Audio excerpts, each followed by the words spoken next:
একসাথে বের হলাম, গাড়ি চলেছে মাইথন, পথ চিনে চললাম। জ্যামের পথে যেতেই মনটা আনন্দে ভরে, পুরো একটা দিনটা আজ কাটাবো মুক্ত করে।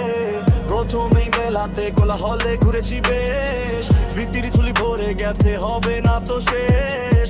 জল পাহাড়ের মাঝে মন হলো যে উদাস, স্পিড বোটে চড়ো তীব্রেই বুকে এলো উল্লাস। স্পিড বোট যখন তীব্র বেগে ছুটে যায়, বন্ধুর হাসিগুলো হাওয়ায় যেন ভাসে যায়। ভেঙে চলা জলরাশি কি দারুণ সে দৃশ্য, মনে হলো এ জীবনের থেকে নেই বড় কিছু। ছোট ছোট দ্বীপগুলো জলে আছে মিশে, গল্পে গল্পে সময় দৌড়লো সে আবিষে। একসাথে হাঁটা পথ এক মুহূর্ত পেয়েছি, এই স্মৃতিটুকু শুধু সারা জীবন চেয়েছি। সূর্য যখন নামলো লালে রাঙা আকাশ, ফেরার সময় হলো তবুও মনে আস। গাড়ির আলোয় পথটা যখন গেল ঢেকে, বন্ধুত্ব বেঁচে থাকুক এই গান বেঁধে।